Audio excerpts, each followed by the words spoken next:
conseil scientifique du programme PSDR 3 vont, selon l'organigramme et la présentation qui est derrière moi, structurer en fait leur intervention. Et après, je laisserai Alain expliquer mieux ce qu'ils vont présenter.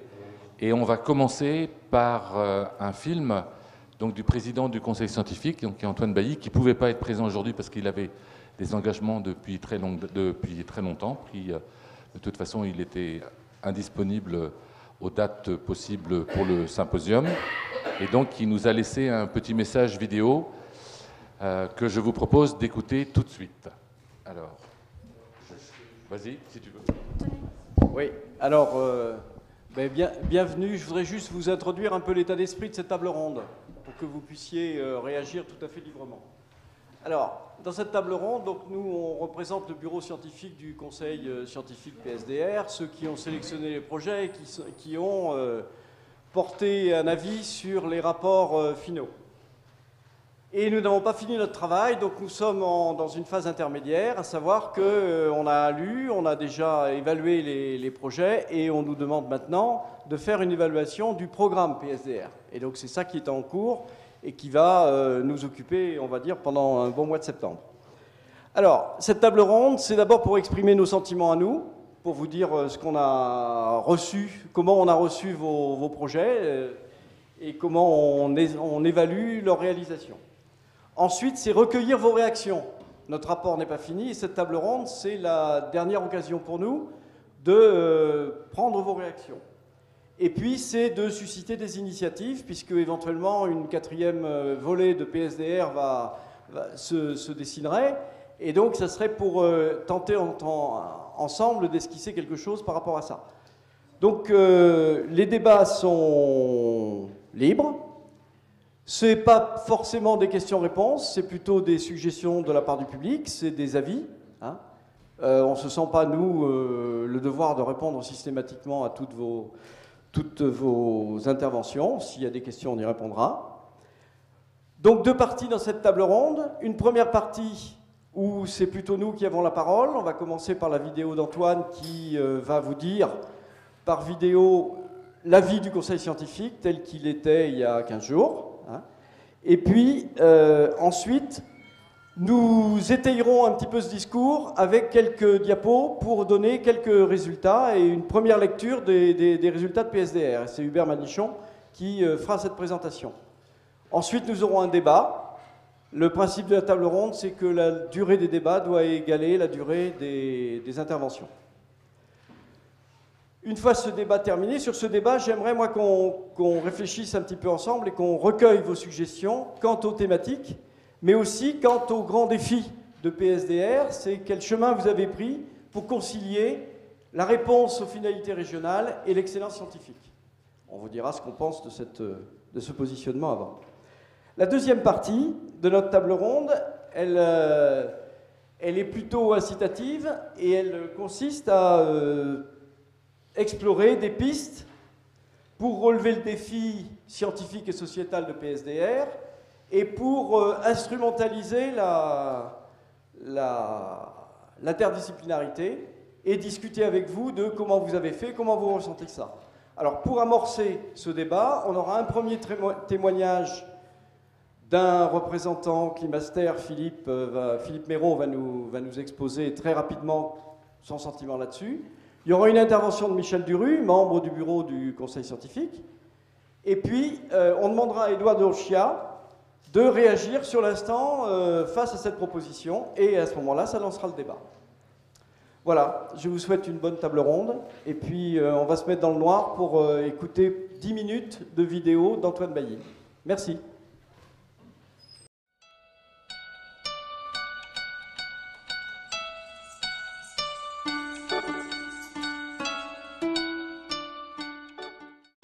Chers collègues et amis chercheurs, j'ai partagé avec vous ces 4 dernières années, mais je ne pourrai pas être avec vous pour ce symposium essentiel pour PSDR 3.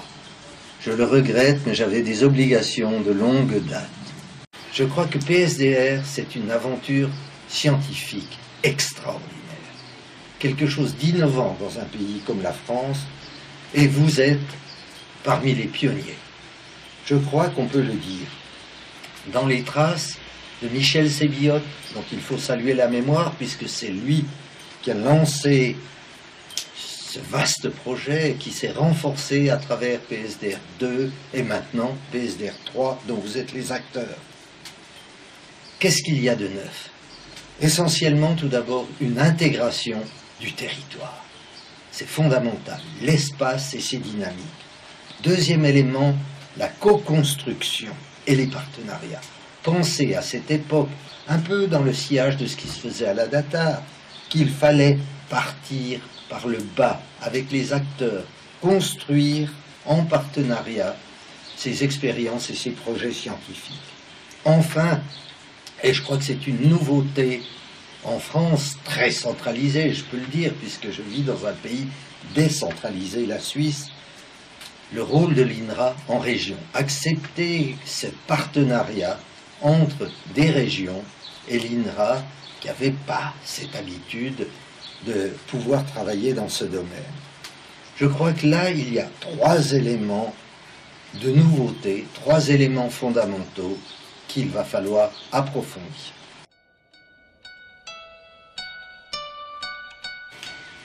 Au nom du bureau du Conseil scientifique de PSDR 3, je tiens à souligner les nombreuses avancées qu'a permis PSDR 3.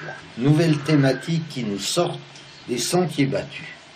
Et je crois que pour le CEMAGREF, comme pour l'INRA, ce sont des avancées significatives pour comprendre comment une nouvelle société, plus rurale, urbaine on dirait, multifonction, va s'exprimer dans le contexte du développement durable. Je ne serai pas très long, mais je ne vais citer que quelques thématiques nouvelles, mais qui sont des avancées fondamentales.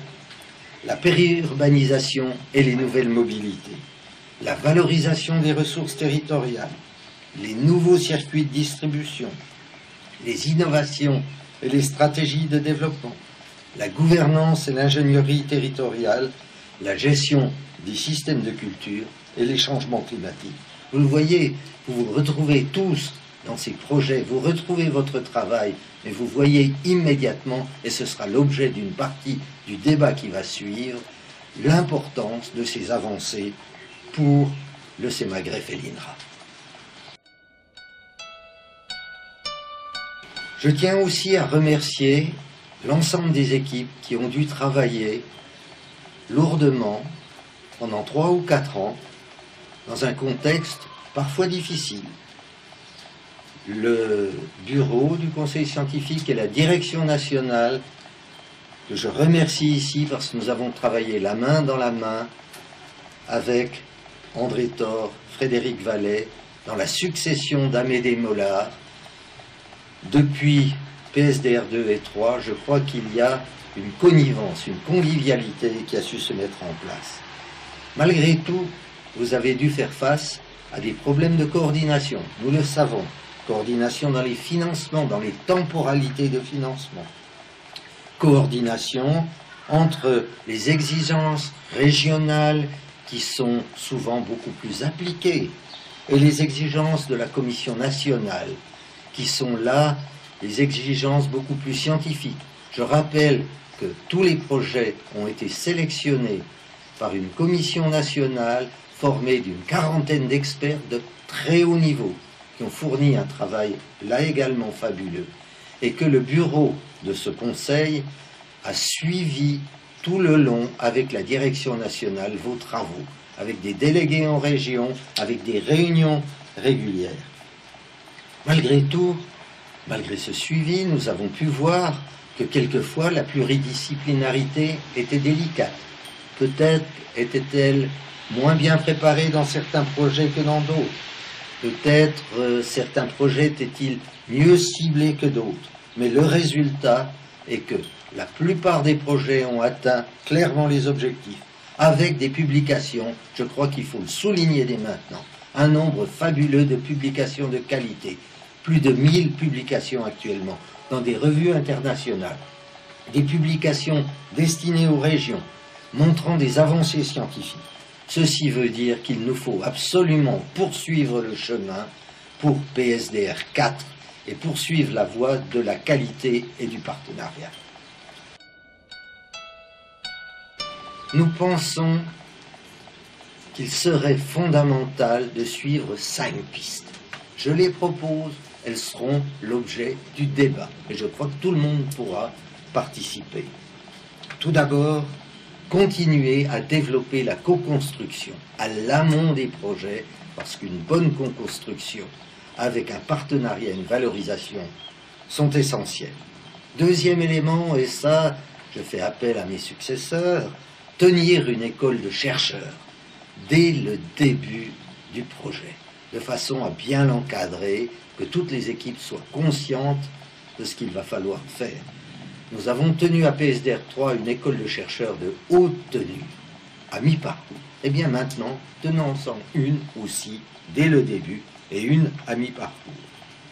Enfin, je crois que l'originalité de PSDR 3, qui n'est pas toujours assez connue, est celle de thèmes liant le territoire, l'environnement, la société, l'agriculture et le développement régional.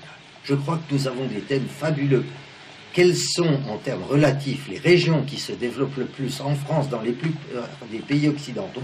Ce sont les régions sur lesquelles nous travaillons. Et je crois qu'il faut continuer à travailler pour comprendre tout ce qui se passe. J'ai parlé tout à l'heure de circuits courts, mais on pourrait parler de plan énergie région, on pourrait parler d'innovation régionale, toute une série de thèmes à développer. Quatrième point, je crois qu'il est nécessaire aussi de prévoir et renforcer l'activité des groupes de recherche transversaux.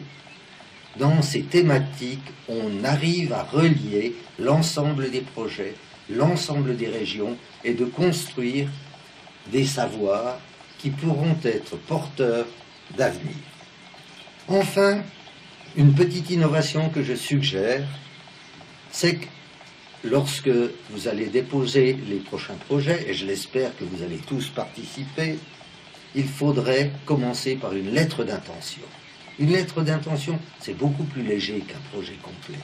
Cette lettre d'intention, si vous souhaitez participer, permettrait à la commission nationale, formée de grands experts, là encore, de voir vos directions, de voir vos projets, de comprendre où vous voulez aller et de pouvoir vous orienter, vous aider avant le dépôt des projets. Et je crois que là, il y aurait une aide à vous apporter pour la suite. Vous pouvez en débattre et je vous souhaite une excellente table ronde et la poursuite de ce débat.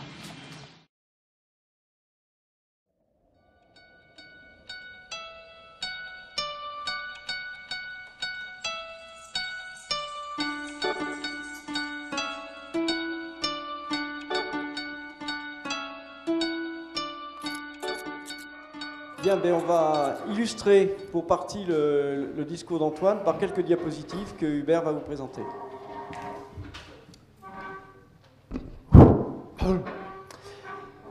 Bon, vous avez toujours le déroulement, le plan de déroulement. On a entendu les exhortations d'Antoine. Et donc, on va essayer de compléter un petit peu.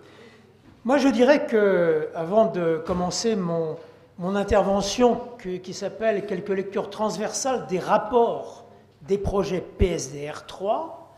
Alors, chaque mot est pesé, hein, lecture transversale, vous voyez ce que ça veut dire. Et c'est les rapports des projets PSDR 3, c'est-à-dire que les informations que j'ai eues, le plaisir, l'avantage et l'honneur de traiter résultent de cela. Je le repréciserai chemin faisant. Mais avant ça, je voudrais avoir une touche personnelle. Je dirais, ouf, on arrive au bout de PSDR 3.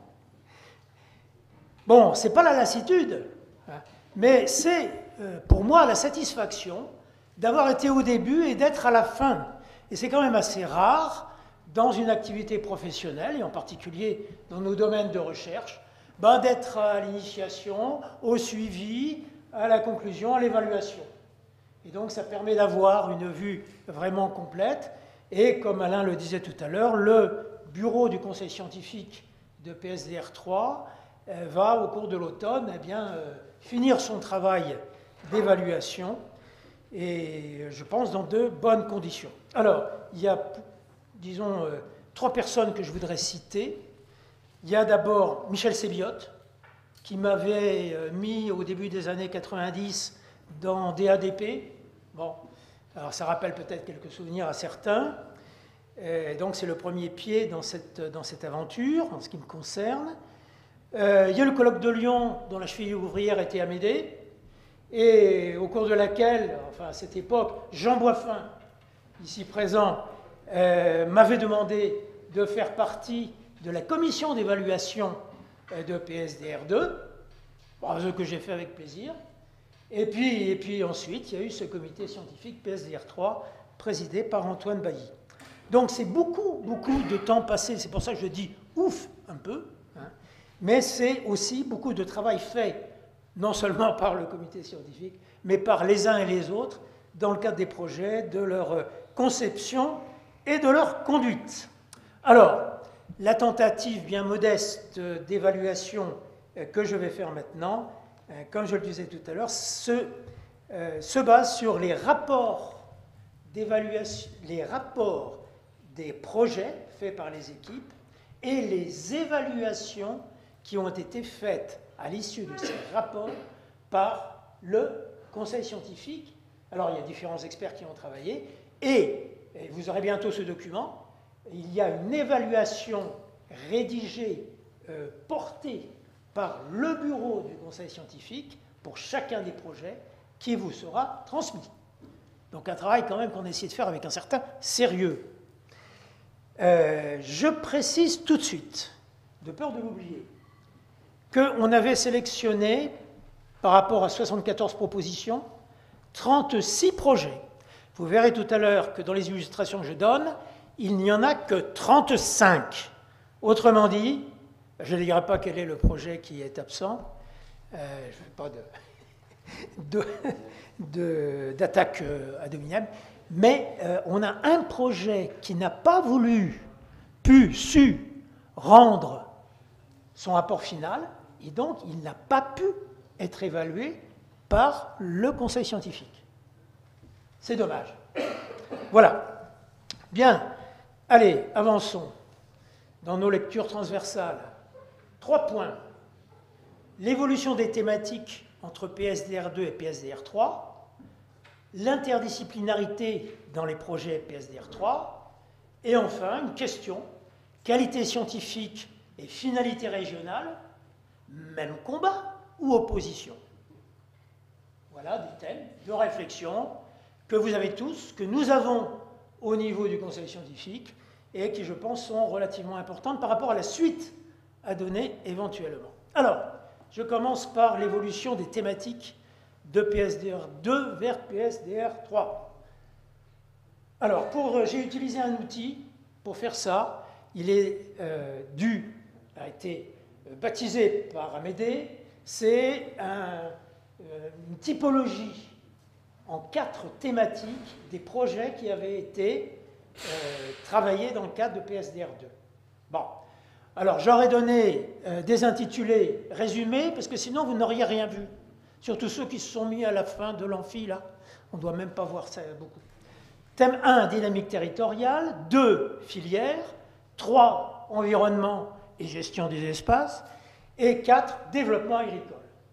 Cette typologie de thématiques a été utilisée pour analyser ensemble les projets de PSDR2. Nous avons considéré qu'il était possible, bien que d'autres typologies de thématiques soient possibles aussi, mais qu'il était possible de réutiliser cette même typologie pour analyser les projets de PSDR3 et tirer quelques conclusions. Alors voilà ce que ça donne. Voilà, bon, PSDR2, 74 projets, vous le voyez sur la droite. Bon, les thématiques sont inscrites avec leurs couleurs, et vous voyez qu'en abscisse, il y a 3 ensembles plus le total. Alors, pour pouvoir faire sereinement, sérieusement cette comparaison, nous avons opté pour des agrégations de régions. Alors, il y a l'ensemble sud, L'ensemble sud, bah, c'est Midi-Pyrénées, Languedoc-Roussillon, Aquitaine. Ouest, dans PSDR2, c'était Pays de la Loire. PSDR3, c'est Grand Ouest. Donc c'est vrai que ça pose un petit problème, mais bon, c'est comme ça. Centre et Est, ben, c'est Auvergne, Bourgogne, Rhône-Alpes. Ceci pour avoir des comparaisons qui soient plus aisées, même si, éventuellement, ça peut introduire un certain nombre de biais. Alors, sur PSDR3, voilà le deuxième graphique, on a les mêmes strates qui sont figurées. Alors, quelques commentaires là-dessus pour essayer d'avoir une vision de l'évolution de ces thématiques. Sur le total, PSDR2, 74 projets, PSDR3, 35. Alors que le nombre de régions, au sens région administrative, a augmenté considérablement, ne serait-ce qu'à cause de Grand Ouest, hein, qui réunit plusieurs régions, comme vous le savez.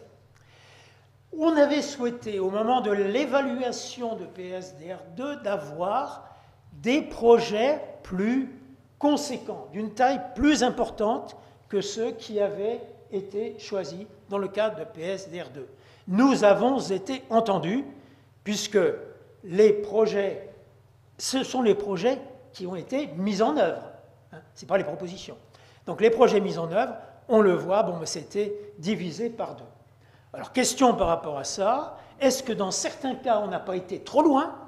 Est-ce qu'on n'a pas fait des projets trop gros, trop importants, trop de disciplines en même temps, trop de terrain? Et on a pu constater qu'effectivement, il y avait eu une certaine dépréciation par rapport aux intentions initiales, au sens où, par exemple, des terrains qui avaient été prévus, bah, finalement, n'ont pas été traités tous, parce que ça dépassait les capacités des équipes.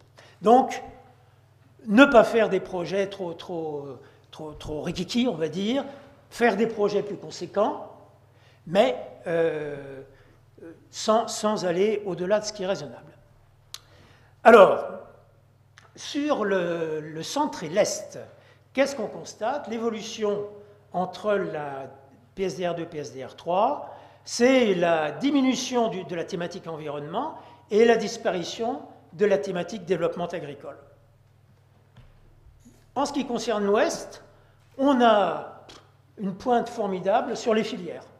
Là, vraiment, dans l'Ouest, c'est les filières qui dominent. Le reste est plus anecdotique.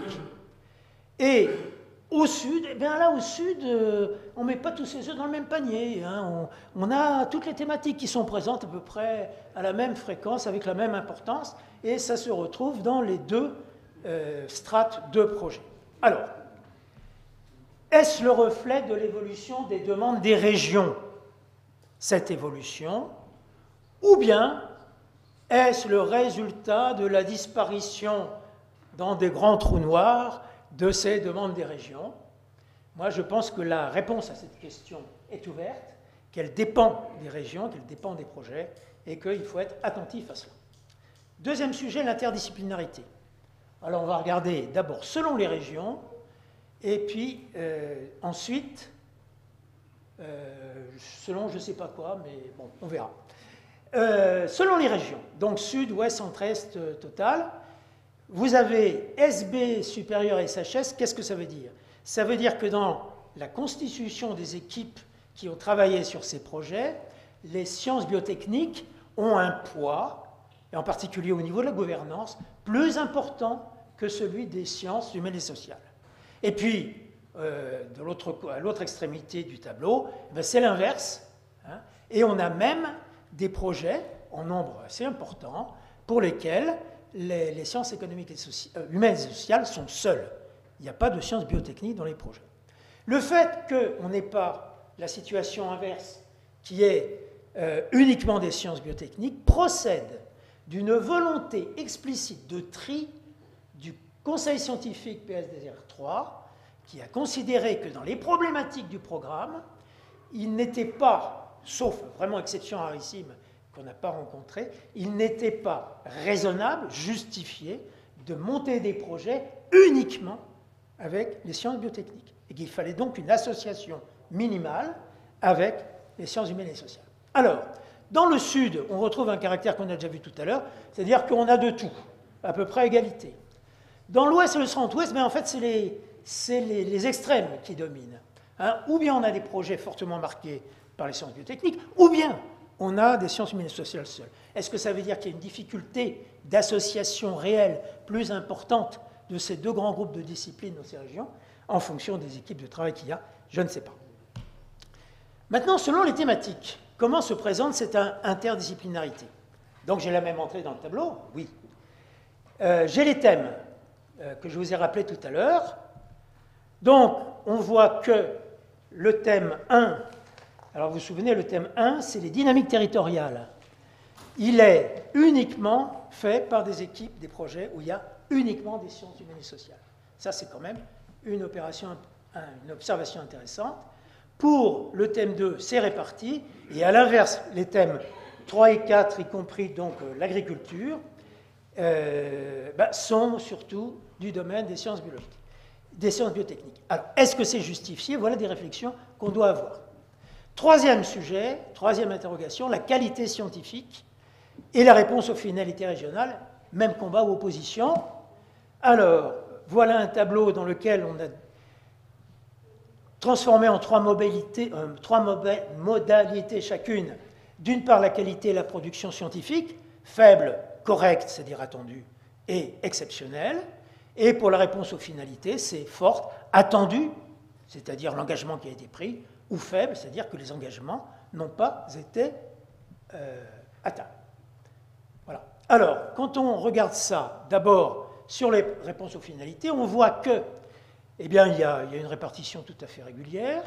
En ce qui concerne l'autre dimension, les réponses aux finalités, c'est à peu près pareil avec un poids un peu plus important des performances faibles, mais on constate qu'il n'y a que 5 projets pour lesquels les 2 critères de performance sont insuffisants. Donc, c'est trop 5, mais c'est quand même pas beaucoup par rapport à l'ensemble.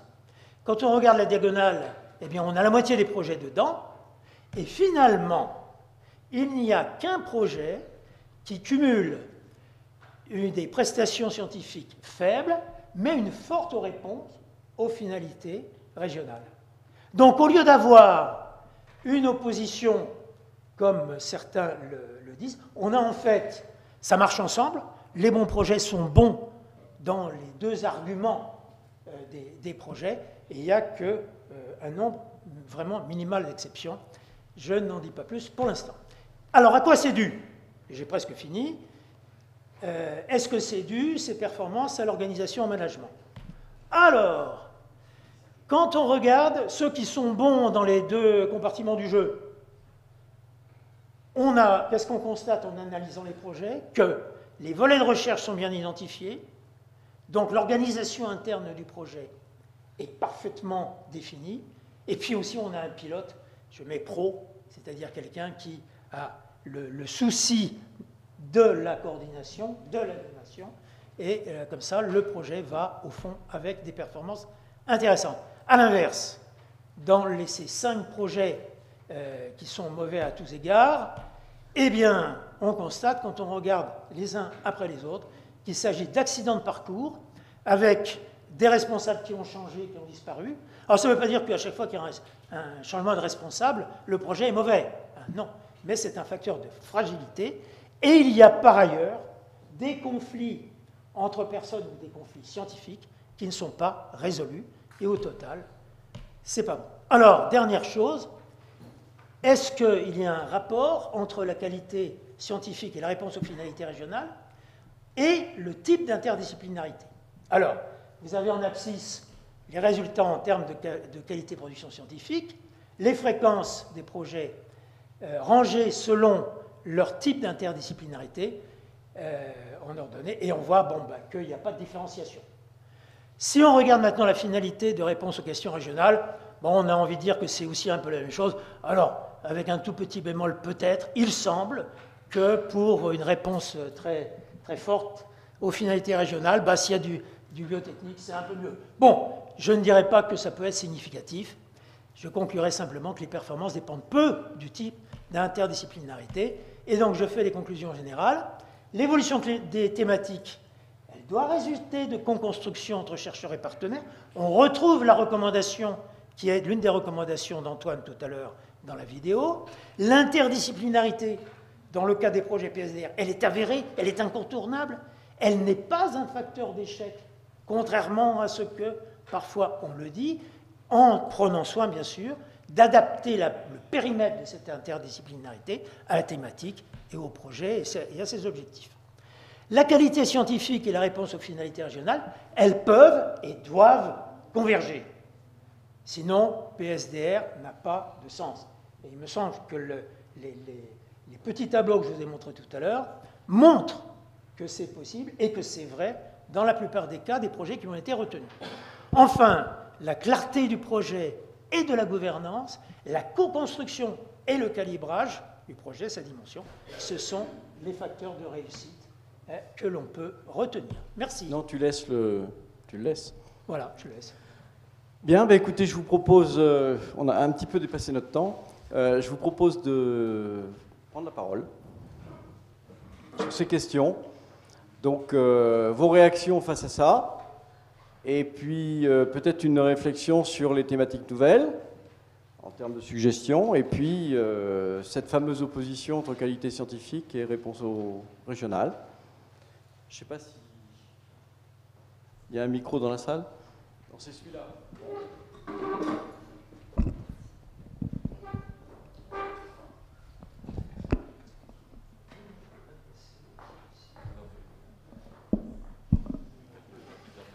Pas de réaction? Si.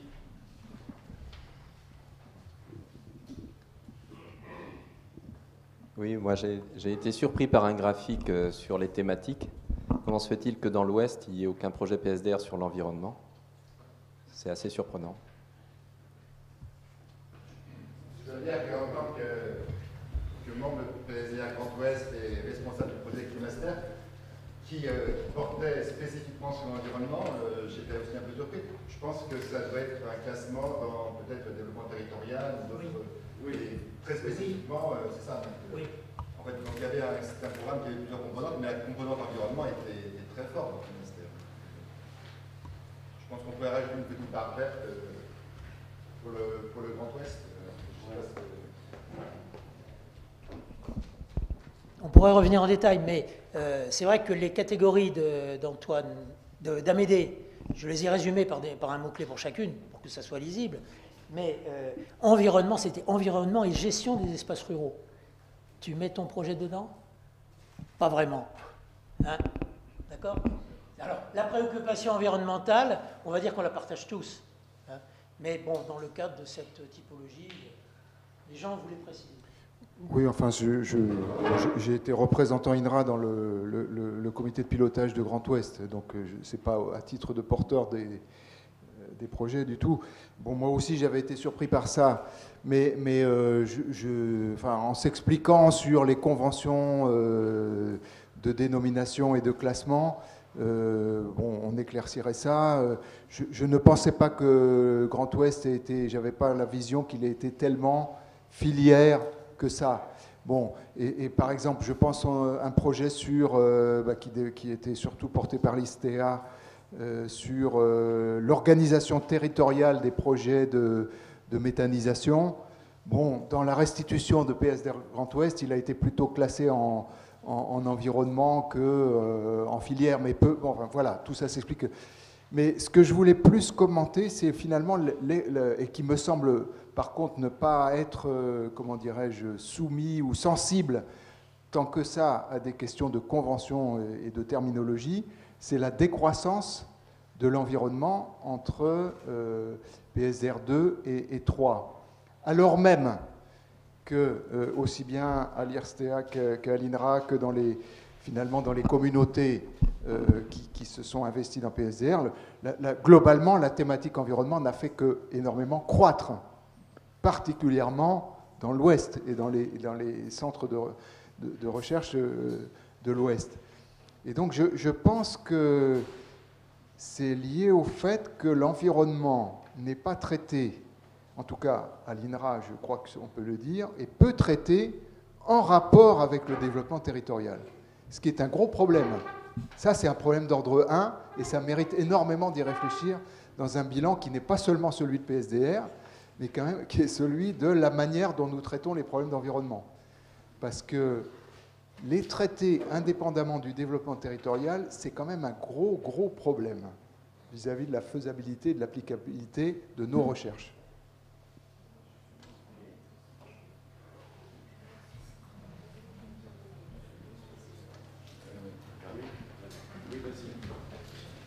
Une remarque quand même en termes de lisibilité par rapport à l'extérieur.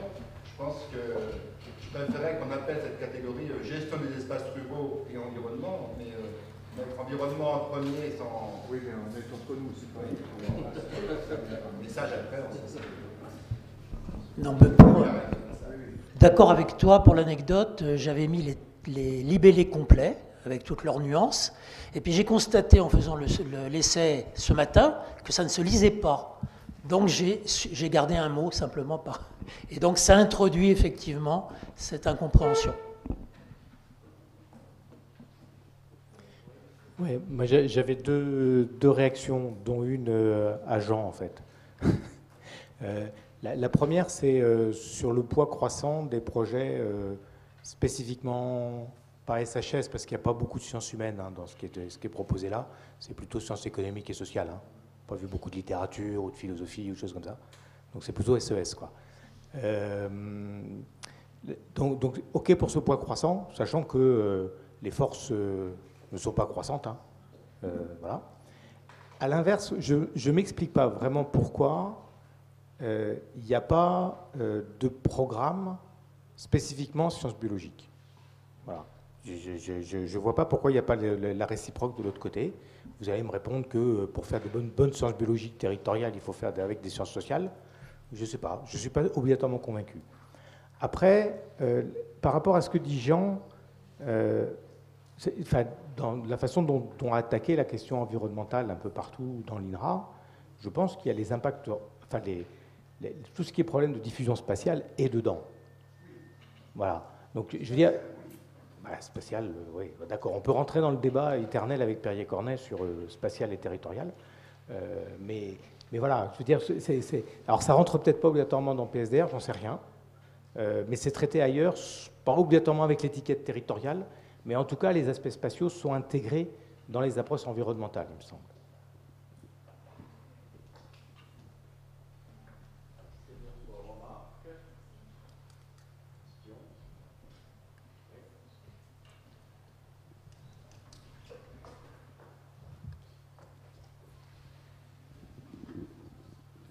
Je voudrais m'appuyer sur l'évaluation qu'on a faite de PSDR Rhône-Alpes et de ce qui est remonté aussi des chercheurs sur deux points. Le premier, c'est que au-delà de ces conclusions, mais ça rejoint le dernier point, c'est que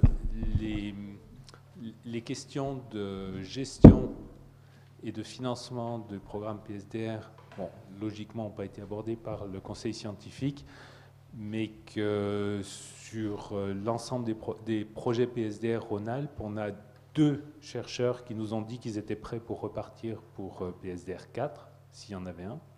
Ça fait peu, parce qu'il semblerait qu'il y ait eu un certain nombre de difficultés qu'il faudra résoudre. La deuxième question, c'est sur toutes ces questions de clarté de projet, de gouvernance, de co-construction. Est-ce que vous avez envisagé la question de l'outillage de ces éléments pour justement arriver à mieux calibrer ce que vous disiez sur l'ensemble de ces travaux? Voilà. Alors, on peut faire une première réponse qui est qu'une partie de l'école chercheur dont parle Antoine dans son topo, c'est de préparer assez tôt et de réfléchir collectivement assez tôt à ces questions. Et dès le démarrage des projets.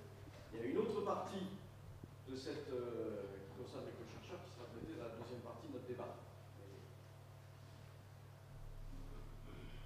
Amélie ? Oui.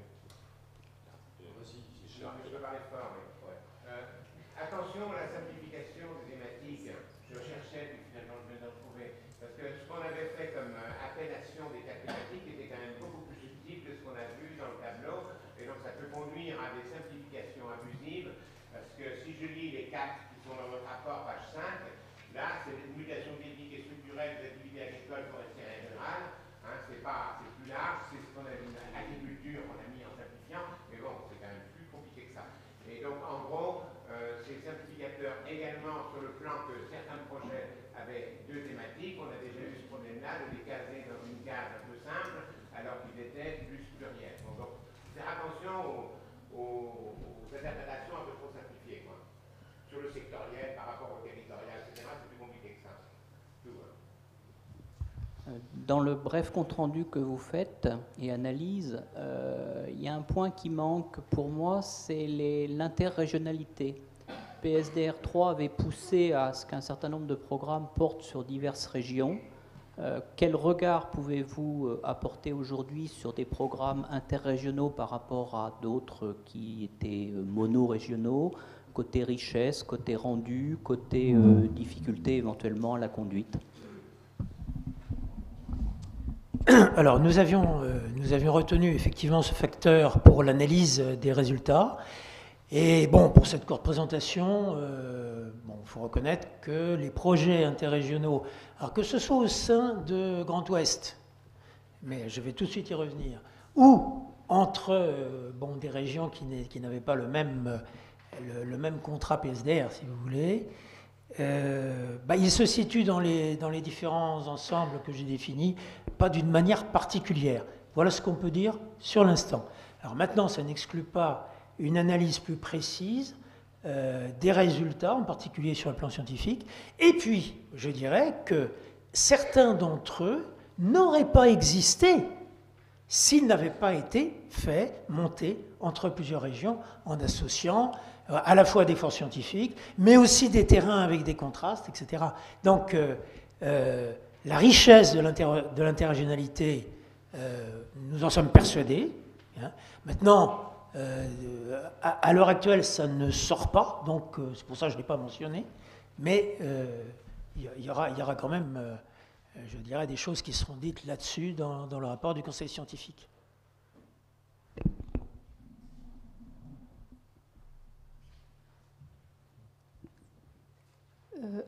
Aussi une attente par rapport à l'analyse des acteurs investis dans les projets. Est-ce que vous avez déjà une première lecture mise en parallèle?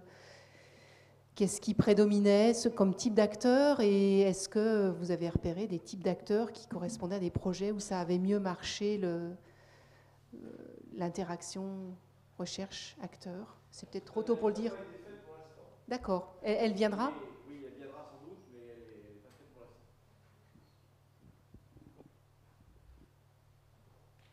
Mais c'est une bonne incitation.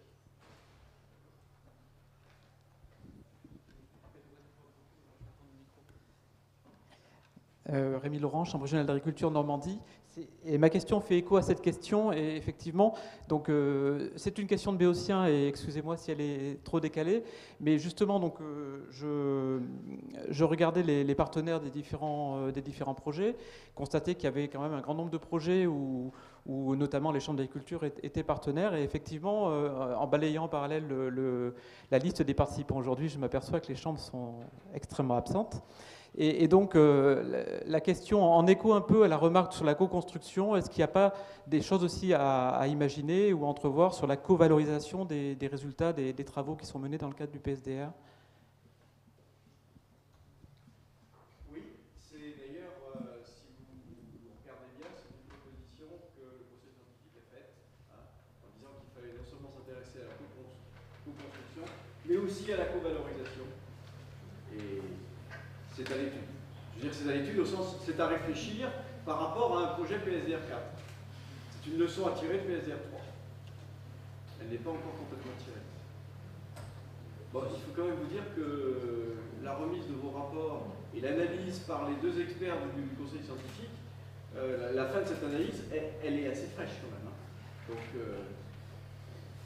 on n'a pas pu tout explorer. Mais c'est le cas. Alors sinon, les chambres d'agriculture, très naturellement, dans beaucoup de projets, vous avez raison, les chambres d'agriculture sont présentes. Et elles sont même aussi très actives, puisqu'il y a des relais au niveau de la valorisation qui sont pris. Et en particulier en Rhône-Alpes, on a une réflexion spécifique sur la valorisation, avec des moyens spécifiques accordés, ce qui est quand même ce qui est une chose tout à fait intéressante d'une part, et d'autre part à suivre. Ce qu'il faut dire au sujet de la présence des partenaires, c'est que demain, il y a 120 partenaires et acteurs qui viennent, dont des personnes des chambres d'agriculture.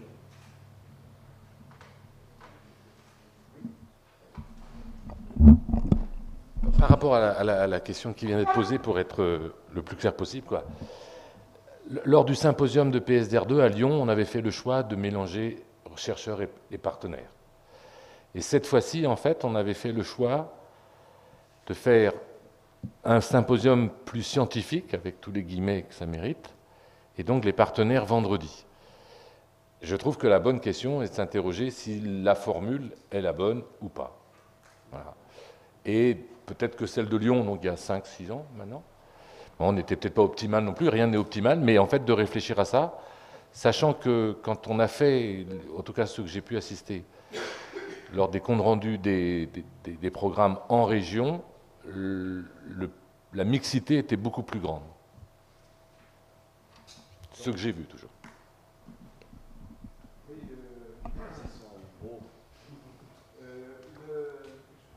Derrière toi, Jean. Je voulais intervenir sur, vous poser une question et puis intervenir sur 2 points. Est-ce que vous, dans votre travail déjà fait ou à venir, vous comptez valoriser les rapports qu'ont fait les rapports qu'ont fait les responsables des programmes à l'échelle régionale ou interrégionale, mais donc non plus seulement les projets, mais donc les rapports des programmes, puisqu'il y a eu ces documents. En tout cas, dans le Grand Ouest, on a fait ça. Enfin, ils ont fait ça.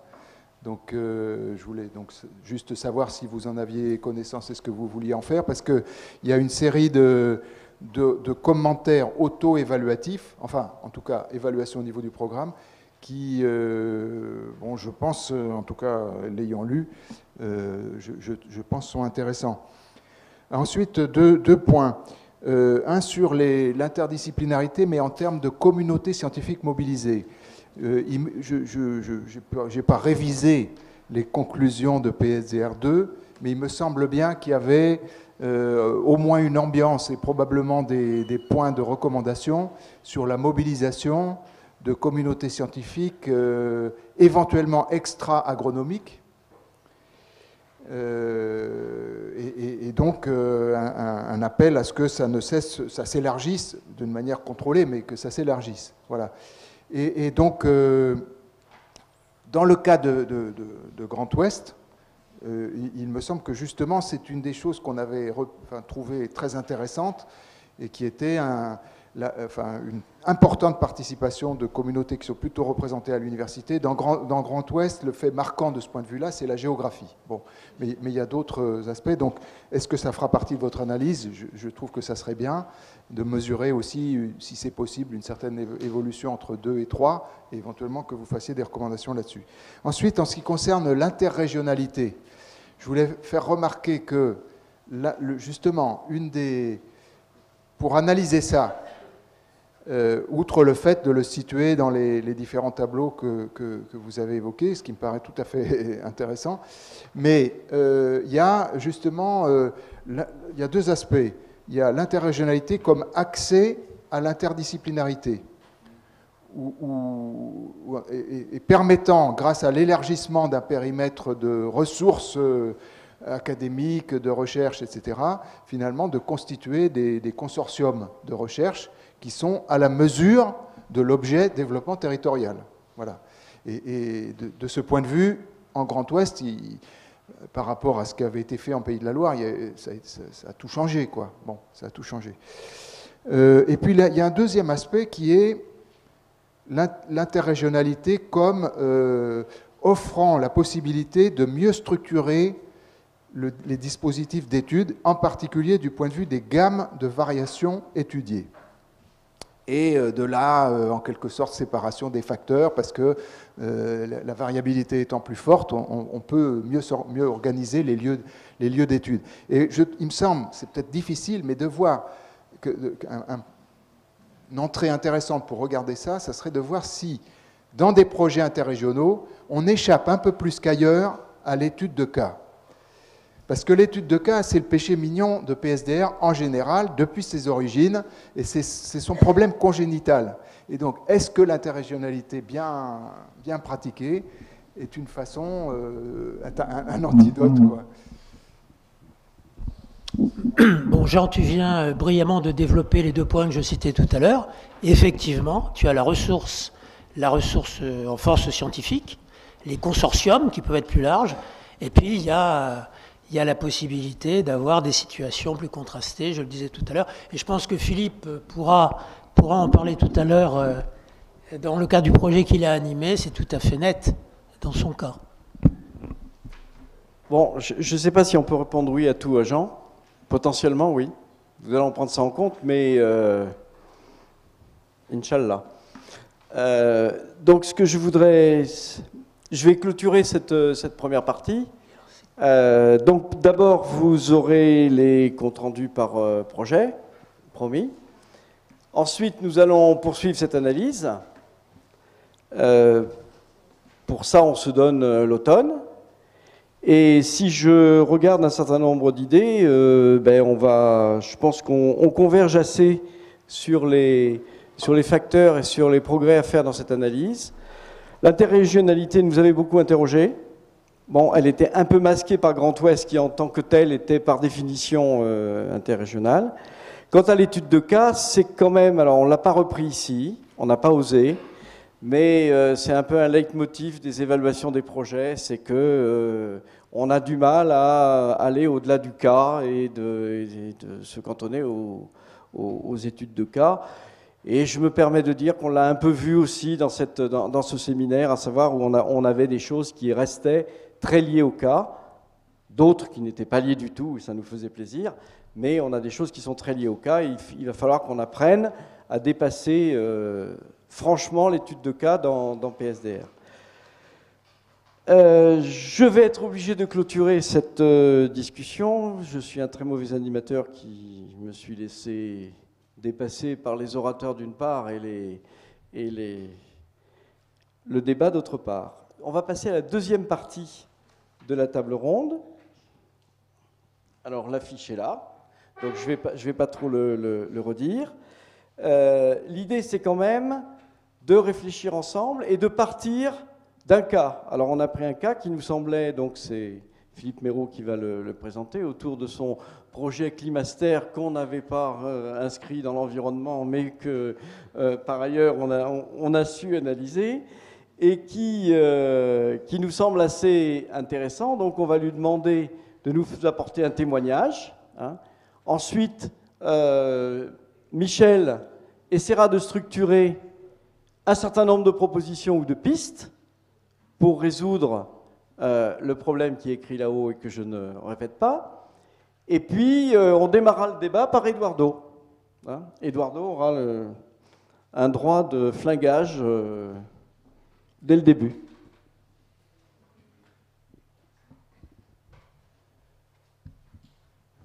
Bien, donc, bonjour. On m'a demandé donc de témoigner sur un point particulier, donc, qui était sur l'interdisciplinarité au sein de Climaster.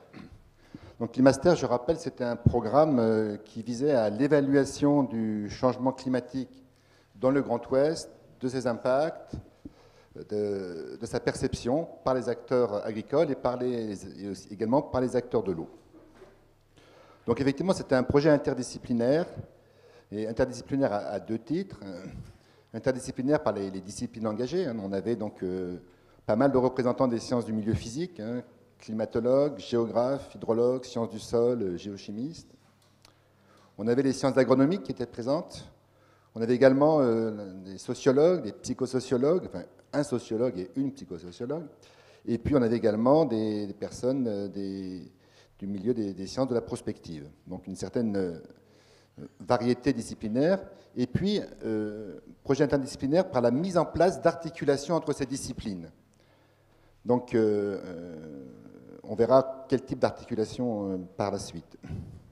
Donc, moi, je verrai 3 points à soulever pour témoigner, disons, de cette interdisciplinarité. Donc, c'est un peu pourquoi l'interdisciplinarité, le comment, et puis je dirais un certain nombre de contraintes ou de soucis qu'on a pu avoir. Alors, je dirais que cette interdisciplinarité, c'était plus pour nous, au départ, une nécessité qu'un atout.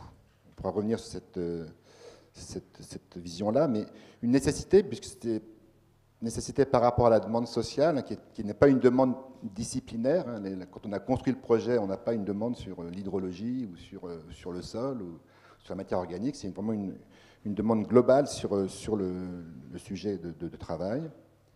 Et puis, c'est donc une nécessité par rapport au niveau d'intégration du projet. On se situait d'emblée à un niveau systémique et où l'interdisciplinarité était nécessaire. Alors, quelles conditions à cette démarche, au-delà d'un affichage, ça fait un certain nombre d'années que je fais des projets interdisciplinaires, pluridisciplinaires, donc au-delà d'un affichage pluridisciplinaire, mais où les disciplines ne sont pas partagées, mais sont accolées. Alors, je verrai un premier point, c'est la définition d'un objectif commun. Alors, cet objectif commun, j'en ai vu trois. Le premier, c'est la construction de concepts partagés. Et là, j'ai envie de prendre l'exemple, non pas dans le PSDR, parce que j'en ai un qui est plus visible, plus facile à expliquer rapidement. Dans un autre projet, on avait défini, on travaillait sur les zones humides, et on avait un problème de compréhension de ce qu'était une zone humide entre les différentes disciplines. Et on a inventé le concept des zones humides potentielles, effectives, efficaces, qui, au fur et à mesure des années, et s'est avéré un concept extrêmement payant, parce qu'on avait fait cet effort donc, de conceptualisation interdisciplinaire. Deuxième objectif qu'on a utilisé dans le cadre de PSDR, c'est ce que j'appelle la construction de variables d'intérêt, donc intérêt à la fois pour les scientifiques, mais intérêt aussi pour les acteurs, donc des variables qui parlent donc aux différentes personnes et qui ont une consistance scientifique. Le dernier objectif, c'est la construction de scénarios. Je reviendrai aussi sur cet aspect-là, mais c'est un point important, ça a été un point important, une volonté importante dans le cadre de PSDR que de chercher à construire des scénarios. Deuxième condition, c'est la mise en place d'outils, de méthodes adaptées à cette interdisciplinarité. Donc les méthodes, en fait, il y en a, celle qu'on a relevée, celle qu'on a utilisée, c'est d'une part la modélisation, qui est vraiment un outil de pluridisciplinarité, donc la modélisation intégrée. C'est la construction de scénarios. Alors c'est un mot sur lequel on s'est beaucoup interrogé, puisque c'est un mot qu'on a cherché, qu'on a employé avec prudence au sein de Climaster, puisqu'on a vite tendance à appeler une hypothèse disciplinaire, à l'appeler scénario. Et en fait, il a fallu qu'on passe justement de l'hypothèse d'une discipline à un scénario collectif par un travail donc commun. Troisième type de méthode, c'est les méthodes de prospective qu'on a utilisées avec notamment avec l'ASCA. Et puis, c'est également la mise en place de lieux et de moments de rencontres, de débats entre les différents volets de recherche.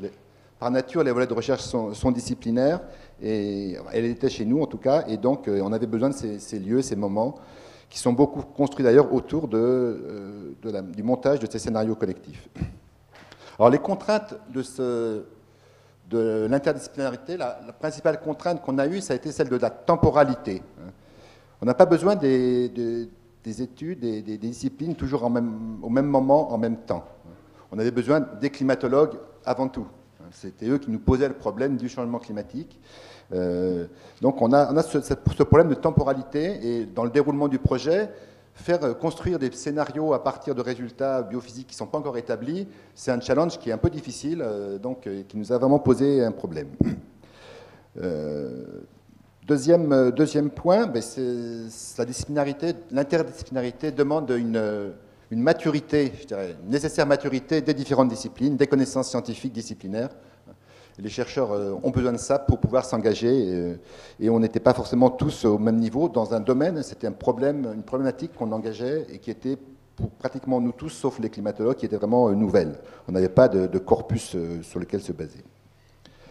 Dernier point, et j'en terminerai là-dessus, donc je pense que la recherche en partenariat nous a aidé à construire cette interdisciplinarité sur 4 points, par les exigences sur le type de questions, par les exigences sur les demandes, le dialogue, sur les variables d'intérêt à choisir, par les exigences sur les modalités de travail, hein, sur les enquêtes, les groupes d'échange, la façon de travailler collectivement, et puis également par des exigences sur le type de rendu.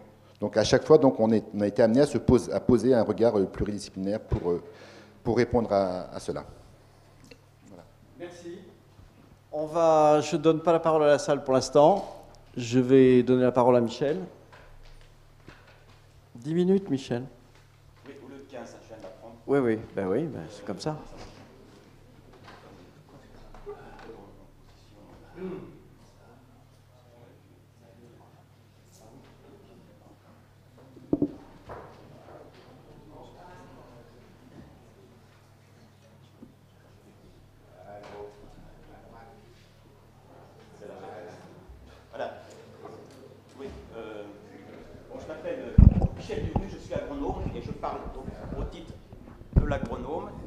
Et j'étais présent dans le bureau du conseil scientifique PSDR. Donc cette courte intervention de 10 minutes porte sur les pistes pour relever quelques défis scientifiques et sociétaux, notamment du point de vue des sciences biotechniques. Et je pense, à la différence de ce qu'il disait Bertrand Schmitt, qu'effectivement c'est dur pour les agronomes, pour les sciences biotechniques, de concevoir des projets PSDR seuls, sans alliance avec les sciences sociales et économiques. En 2 mots, donc, les défis sociétaux, je rappelle, problèmes complexes, multiniveaux, tout le monde est d'accord, on sait faire. Défis scientifiques, ça devient compliqué dans PSDR parce qu'il faut concilier généricité de la science et spécificité des situations pour l'action. Et pour les sciences biotechniques, la difficulté pour s'insérer dans une démarche PSDR, je dis ça au vu de la lecture de l'ensemble des projets et des bilans, il est difficile de s'approprier les mots-clés régional ou territorial. Ça peut paraître antinomique avec la généricité de la science, et l'interdisciplinarité avec les sciences humaines, économiques et sociales est difficile. Donc dans les diapos qui vont suivre, je vais traiter, il y aura des petites icônes, des flèches rouges, pour voir quelle peut être la contribution des sciences biotechniques et l'interdisciplinarité. Et la deuxième difficulté qui est liée à la recherche en partenariat pour les sciences biotechniques, il y aura des flèches vertes pour voir quel est l'objet de sa recherche en partenariat et le comment. Et ce que je vais essayer de faire, une position radicale, je vais sortir des cas d'analyse qui sont, que j'appelle agronomie centrée et franco-français centré, ce qui était plutôt le cas finalement dans les projets PSDR que nous avons évalués. Alors pour ça, je vais prendre 4 cas d'analyse qui sont des exemples, ce n'est pas exhaustif ce que je dis, donc qui permettent de traiter l'interdisciplinarité en partenariat. Et c'est mon analyse en tant qu'agronome. Donc on a vu que la moitié des projets étaient en sciences humaines et sociales tout à l'heure. Ils ne sont pas concernés par ces remarques, désolé, mais par contre ils peuvent contribuer, mes collègues en sciences économiques et sociales, à ces projets. Quels sont ces 4 cas d'analyse? Il y a le cas d'analyse de la vulnérabilité, qui permet de traiter de l'adaptation des systèmes de production dans un territoire pour faire face à un changement majeur, comme le changement climatique. Il y a un autre cas d'analyse qui permet d'imaginer des modes de gestion plus durables des ressources dans un territoire. Les déchets, par exemple, l'eau, la biodiversité, le sol, l'érosion.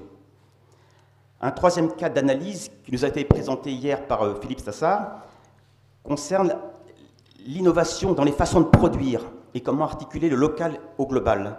Et même si on travaille sur des territoires, des petits territoires, on ne peut pas toujours se dispenser du manque d'articulation entre le local et le global. Et le quatrième concerne l'exploitation locale des propriétés des agrosystèmes, ce que Pierre Stassard a parlé aussi, l'agroécologie pour l'action. Alors, la particularité de ces cas d'analyse, c'est de s'intéresser aux changements en train de se faire, ce qui n'est pas toujours évident pour les agronomes. C'est souvent basé sur l'étude de cas, mais la production scientifique, que je vais présenter rapidement, elle est notable, elle consiste essentiellement en des démarches transposables. Mais vous pouvez me dire, peut-être tout ce que je vais présenter a déjà été fait.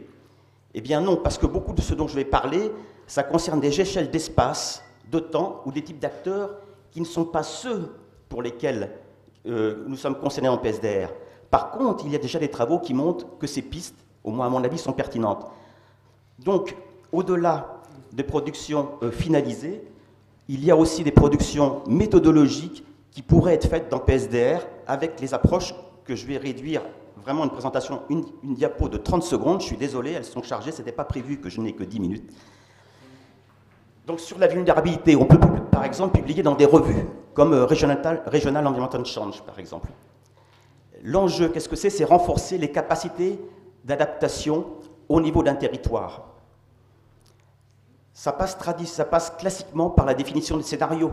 S'il y a scénario, les chercheurs agronomes peuvent y contribuer, naturellement les chercheurs en sciences sociales, et il y a les acteurs, naturellement.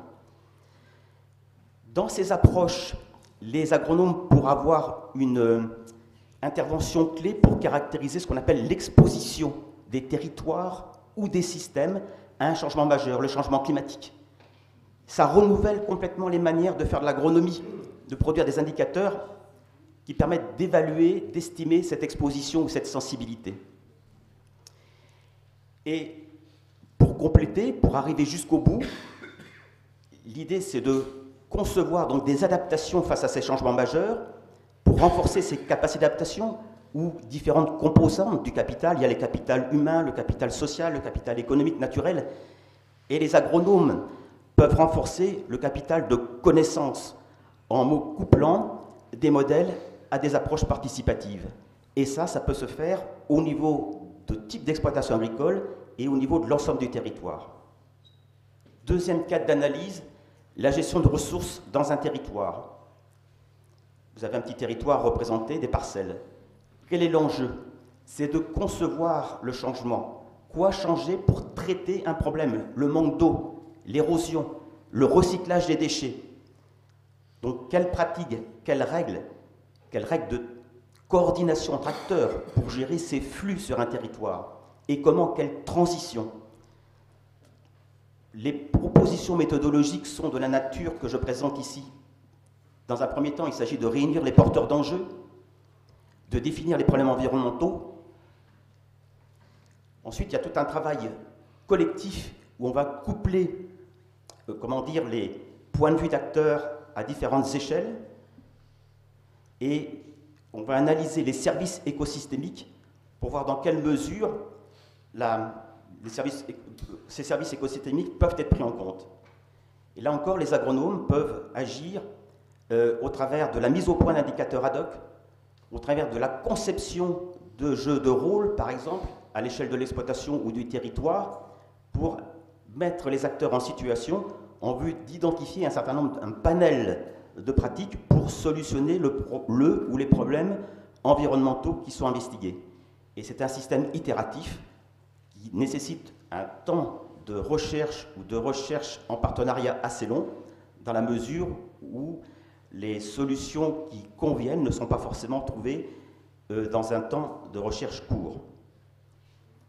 Troisième piste de recherche, troisième cas méthodologique, concernant sur les façons de produire dans les filières, ou comment articuler le local et le global. Pierre Tassard en a parlé un petit peu hier. Vous retrouvez ici les trois niveaux, ce qu'on appelle le paysage sociotechnique, les régimes sociotechniques au milieu. Qu'est-ce que c'est par exemple? C'est l'agriculture intensive ou l'agriculture des bonnes pratiques ou l'agriculture biologique. Deux régimes qui actuellement qui sont bien reconnus, et chaque régime est constitué par un ensemble de relations entre les agriculteurs, l'agro-industrie, les consommateurs, le conseil, la formation.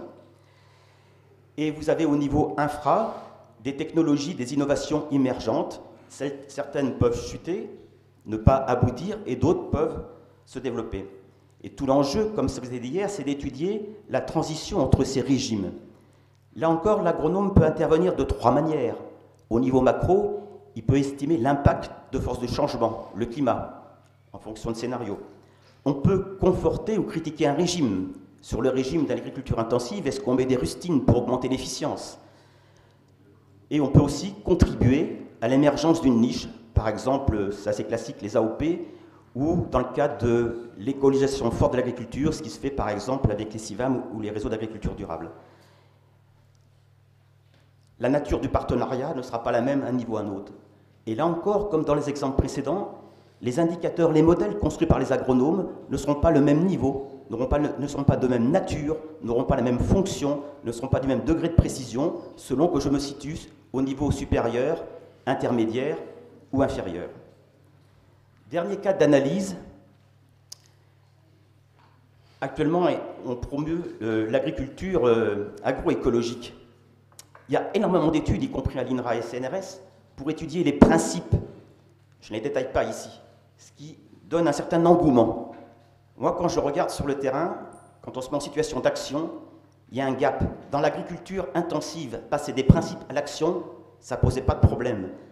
Pour une écologisation forte basée sur les régulations biologiques, passer des principes à l'action, on est confronté aujourd'hui, mais demain, après-demain, il en sera de même, à l'incomplétude des connaissances, à la difficulté de contrôler et d'observer les situations, une très grande diversité de situations, puisqu'on ne gomme pas le milieu ou son hétérogénéité comme dans l'agriculture intensive, mais au contraire, on cherche à en tirer parti.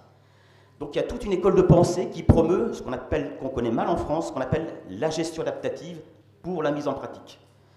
On appelle l'action située. Et donc il y a tout un travail novateur à faire pour les agronomes, pour concevoir des outils mobilisables dans des réseaux sociaux pour faciliter l'apprentissage des acteurs et de leurs accompagnateurs. Les modèles, dans ce cas, n'ont plus une fonction normative, mais ils servent à cadrer l'action.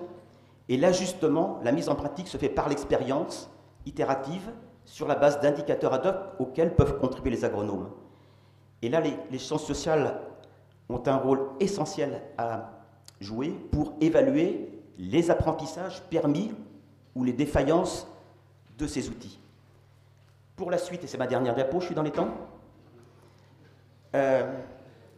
les quelques pistes que j'ai proposées, ce sont des cas d'analyse adaptés à l'interdisciplinarité entre les sciences biotechniques, les sciences économiques, humaines et sociales. Ils ont déjà été mis à l'épreuve dans de nombreux travaux étrangers et ils ont été publiés dans des revues qu'on parfois on connaît mal à l'INRA, dans lesquelles ce type de travail peut être publié. Ces cas d'analyse sont à hybrider et à compléter. Ils permettent de faire le lien entre l'environnement et les systèmes alimentaires, entre le local et le global, comme l'a dit hier notre collègue Pierre Stassard, et comme Marc Partridge le disait ce matin, il ne faut pas oublier que si on rentre, par exemple pour l'environnement, les mesures prises risquent d'être contradictoires pour l'emploi. Donc c'est pour ça que ce que j'ai présenté, ce n'est que des premières pistes, mais qu'il faut absolument hybrider, et peut-être qu'il y a un travail méthodologique pertinent, intéressant, novateur à faire dans le cadre de PSDR. Ma question est, j'ai deux questions pour terminer, est-ce que ça vaut le coup de se les approprier, ces cas d'analyse, et d'autres, ce ne sont que des exemples que j'ai choisis personnellement, il y en a sans doute bien d'autres. Doit-on se former collectivement au niveau de l'INRA et de nos collègues de XMAGREF dans le cadre de PSDR 4 ? Y a-t-il aussi une plus-value d'une animation PSDR nationale pour cela? Merci de votre attention. Mais merci Michel. Vous avez tous compris que quand on disait agronome, on pouvait glisser vers les biotechniques en général. Et pour aller jusqu'au SHS, je vais demander immédiatement à Eduardo de réagir. Oui, bonjour. Mon travail n'est pas très facile parce qu'ils m'ont demandé de réagir à chaud. Il fait déjà très chaud, donc du coup, je ne sais pas. Et ma première remarque, c'est je ne parle pas au nom de toutes les sciences sociales et humaines. Loin de là, déjà Bertrand y a montré qu'il y a une diversité assez importante, donc je ne prétends pas avoir une réaction depuis l'ensemble de ces sciences sociales et humaines. Par contre, moi, je vais m'appuyer sur ce que je vais essayer de développer en réaction à l'intervention des conseils scientifiques, mais aussi de Michel Derue et puis de Philippe. C'est depuis les sciences de gestion. Sciences de gestion qui s'intéressent quand même au fonctionnement des organisations et en portant un regard particulier sur ce qu'on appelle les pratiques gestionnaires. Concrètement, comment les gens ils vont faire dans des situations concrètes pour gérer les fonctionnements des organisations. Une première réflexion, un premier questionnement. Je n'ai pas participé à tous les programmes PSDR, loin de là, mais j'ai suivi tous les programmes PSDR, ça veut dire depuis les DADP avec Michel Sévillotte, etc. Et les controverses et aussi les disputes scientifiques qu'il y a eu depuis. Et je suis quand même assez étonné qu'on se pose encore la question de la relation entre sciences biologiques, et sciences techniques et les sciences sociales et humaines, alors qu'on est déjà au 3e PSDR et que par constitution, je dirais par structure, ces programmes-là doivent être des programmes à la fois interdisciplinaires, ça veut dire mobiliser même des disciplines, un peu comme disait Philippe, l'interdisciplinarité au niveau des sciences sociales et des sciences biologiques, et même je pense qu'on peut parler de l'interdisciplinarité au niveau de l'agronomie, et qu'une des conclusions du conseil scientifique, que c'est assez étonnant aussi, c'est de dire la pluridisciplinarité, on voit, c'est renforcé, les nombres en regardant les statistiques, c'est renforcé entre les premières PSDR et ces PSDR-là. Et que d'un autre côté, elle a permis, c'est un facteur de réussite des projets au regard de la qualité scientifique et de la finalité régionale. Donc, à la limite, si c'est bien, pourquoi on continue à dire, bon, qu'est-ce qu'il y a derrière cette interdisciplinarité?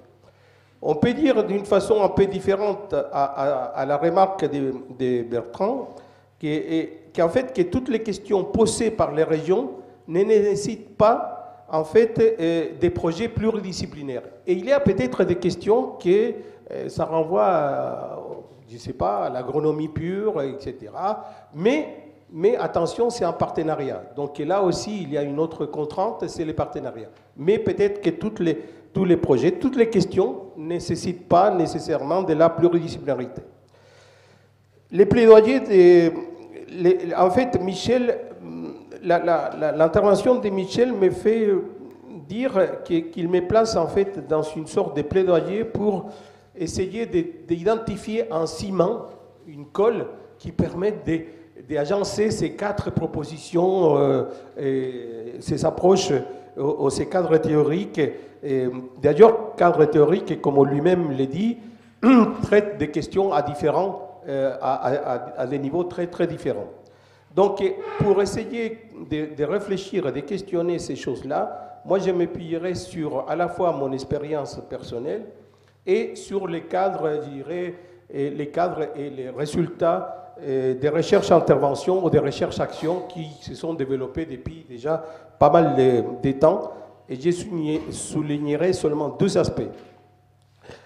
Et une recherche, en fait, une recherche-intervention ou une recherche en partenariat et les produits, et ça, c'est, je dirais, dans les modèles canoniques, c'est comme ça, c'est les produits de la rencontre entre une volonté de changement, donc du côté des partenaires. Quelle est la volonté de changement des partenaires? Quelles sont les questions qui se posent? Quels sont les moyens humains du temps qu'ils veulent consacrer à la résolution de ces choses-là? Donc la volonté de changement d'une situation. Et des côtés de la recherche, une intention de recherche. Quelle est l'intention de recherche qu'on a? Et là aussi, cette intention de recherche, lorsqu'on est en interdisciplinarité, il faut la construire. Et ça ne va pas de soi de se dire, bon, on va travailler sur telle et telle chose. Un peu comme disait Philippe, quel est notre projet commun? Quels sont nos objets? Quelles sont nos temporalités? Et comment on va, grosso modo, se répartir le travail de fonction à contribuer à éclairer l'objectif et la visée qu'on a. Et il est vrai aussi que dans cette intention de recherche, on doit savoir qu'elle vise 2 choses. Elle vise à la fois à produire des connaissances, à produire des connaissances actionnables et à résoudre des problèmes. Donc, des côtés des chercheurs, il me semble que les choses importantes, c'est le partage d'un langage commun, d'un projet commun, qui peuvent permettre de contribuer à réaliser les objectifs. Pour ça, il faut mettre en place dans ces recherches en partenariat des dispositifs de gouvernance qui permettent justement de traiter ce type de problèmes. Les temps, je pense que c'est les facteurs de production dans nos cadres de recherche limitants.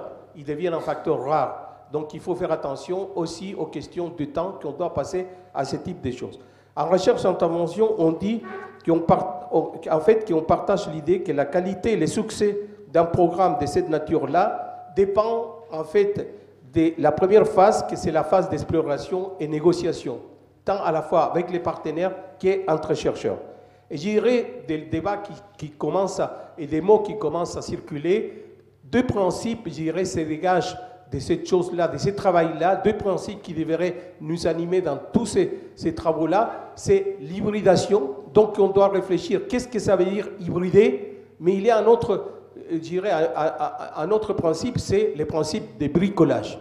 C'est les deux principes dans lesquels on doit aussi travailler pour travailler à l'interdisciplinarité et la recherche en partenariat.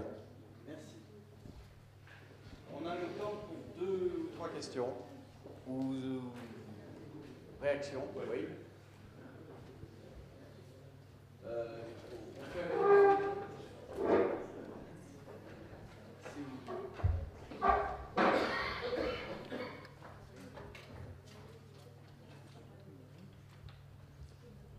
C'est sur la question justement de l'interdisciplinarité. Bon, j'ai eu la chance de participer à plusieurs PSDR Grand Ouest. J'étais dans le cadre au titre des Chambres d'agriculture de l'Arc Atlantique, au titre acteur. Et j'ai l'impression que l'interdisciplinarité, c'est une impression, vous allez me répondre, hein, amène une forme de lissage ou d'édulcorant. Du fait que les acteurs, notamment, du fait qu'on prend la science, prend une question à bras-le-corps, que la problématique, elle est moins importante qu'elle n'apparaissait au départ. Qui m'a s'est représenté, j'en profite, j'ai vu, et c'est à ce moment-là que j'ai noté cette observation, c'est que les acteurs se disant, bien, la recherche s'en occupant, c'est un problème qui devient moins important qu'avant, quoi. Alors, je ne veux pas plaider contre l'interdisciplinarité, au contraire, mais je voudrais souligner le fait que l'interdisciplinarité nous permet de prendre de la hauteur. Il ne faudrait pas qu'elle nous amène à prendre de la distance. Amédée, vas-y, oui, oui, je vais un peu dans le même sens, c'est-à-dire qu'en gros, on est dans une racine symbiotesque évidente, et en même temps, on a quand même discuté suffisamment souvent pour... on a décliné entre nous la transdisciplinarité à la Michel, la pluri, l'inter, etc. Bon, je pense qu'il faut quand même dire que c'est une interaction entre une question de recherche d'abord et avant tout, qui peut être simple ou compliquée à résoudre, et que suivant le cas, on fait appel à telle et telle ou telle discipline et coopération entre disciplines. Si on ne pose pas le problème comme ça, à mon avis, on va fatiguer, entre guillemets, les chercheurs candidats en leur disant « Attention, il faut absolument de l'interdisciplinarité ». Pour avoir bossé sur les aménités de façon interdisciplinaire, je l'ai fait parce que je ne savais pas travailler à la place des écologues, et donc j'avais besoin de bosser avec des écologues, j'avais besoin de bosser avec des cogniticiens, mais par rapport à une problématique qu'on a posée en relation avec les partenaires. Voilà.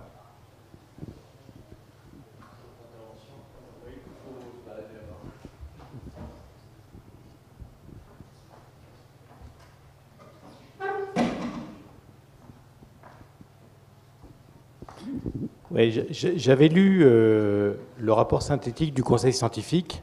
J'ai pas lu le machin, enfin les 10 pages qui nous ont été distribuées tout à l'heure. J'ai pas eu le temps. Hein. Par contre, j'avais regardé ça. Et dans vous venez de le sortir. J'imagine que ça doit être tout chaud. Donc, par contre, dans cette synthèse, j'avais lu quelque chose qui m'avait intrigué, qui était l'absence de cadre théorique et méthodologique clair renforce ce risque. C'était le risque de la lourdeur de projet, etc. Et donc, il était conseillé, en fait, que pour un éventuel PSDR 4, il y ait un renforcement de cet aspect-là. Et à la lecture de ça, je me suis demandé de quoi il s'agissait, en fait, de quel renforcement ou de quelle absence de cadre théorique et méthodologique il s'agissait. S'il s'agissait de cadres méthodologiques dans les disciplines, ou il s'agissait de cadres théoriques et méthodologiques dans l'interdisciplinarité. Et dans les réponses qui ont été faites là, j'ai l'impression que ce que vous cherchez, c'est le cadre théorique et méthodologique de l'interdisciplinarité. Or, je ne suis pas sûr que ce soit que ça qui pêche.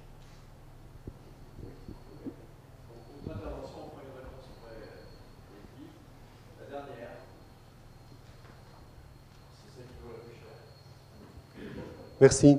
Je ne planifiais pas d'intervenir, mais suite à la remarque de Bertrand, j'ai une certaine expérience dans le PSDR depuis 2 et 3 maintenant. Et en tant que responsable d'un projet, je peux dire ce que je pense de l'effort de l'interdisciplinarité. Je peux dire que c'est très difficile parce que chacun de nous défend sa discipline. Pourtant, on est tous ouverts, je peux vous l'assurer, à d'autres disciplines.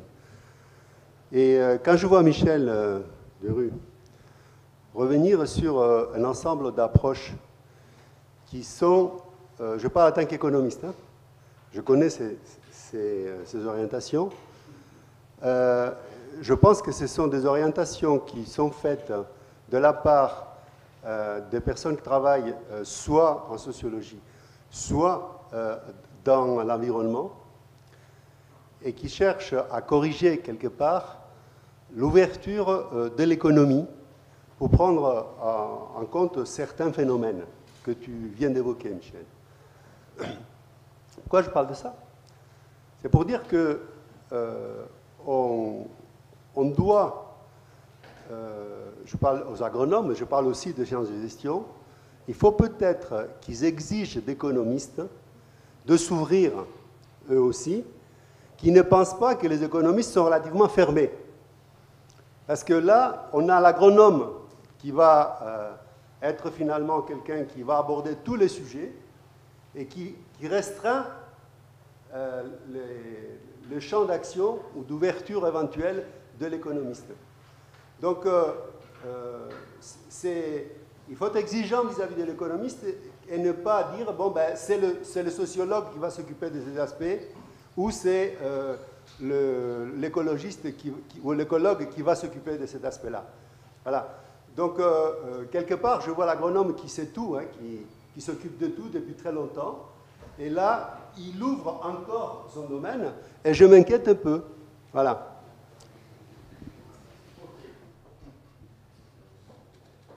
Bon, en agronome, je ne vous donnerai pas tort. Je pense quand même que si on a voulu faire ce flash, qui n'était pas du tout vous l'avez compris, une leçon, mais une discussion, c'est parce qu'on a conscience quand même que ça reste un problème. Oui, on peut s'étonner qu'on repose ce problème, alors qu'il y a eu 3 PSDR, du SAD, etc. Et oui, on constate, quand on lit les projets, qu'il y a aujourd'hui des choses qui posent problème par rapport à l'interdisciplinarité, et de fait, il faut qu'on essaye de donner une réponse. Alors, je voudrais revenir juste en arrière dans ma conclusion, qui ne va pas excéder 1 minute, sinon je vais me faire disputer. À Carcan, il y a une école chercheur, où on a discuté de connaissances communes, de meilleure compréhension, d'échanges aux modes de conduite de recherche, etc., sur les modes de conduite de recherche. Aujourd'hui, on pense que, compte tenu de l'expérience, on pourrait essayer d'aller plus loin et de réfléchir un peu le comment et la méthodologie, non pas entre agronomes, mais avec l'ensemble, et que ça serait un bon moyen d'initier quelque chose de nouveau par rapport à PSDR 4. Et donc l'idée, ce serait de dire, réfléchissons avant, ayons une école chercheur ou quelque chose comme ça, pour réfléchir avant de se lancer dans PSDR 4. Et donc l'idée, c'est de faire un carcan, un pré-carcan, qui ne soit pas un carcan, dans PSDR 4, dans les limbes de PSDR 4. Alors si on reboucle ça, il y a tous les gens qui auraient fait une lettre d'intention telle que Antoine le préconise dans la vidéo, et on pourrait à ce moment-là avoir une réflexion fondée sur, et là il faudrait qu'il y ait du travail réel, fondée sur les expériences PSDR 2, 3 et d'autres, pour pouvoir prononcer et réfléchir ensemble avant de se lancer dans l'opération. C'était le sens de cette suggestion. Je suis obligé de clore là le débat.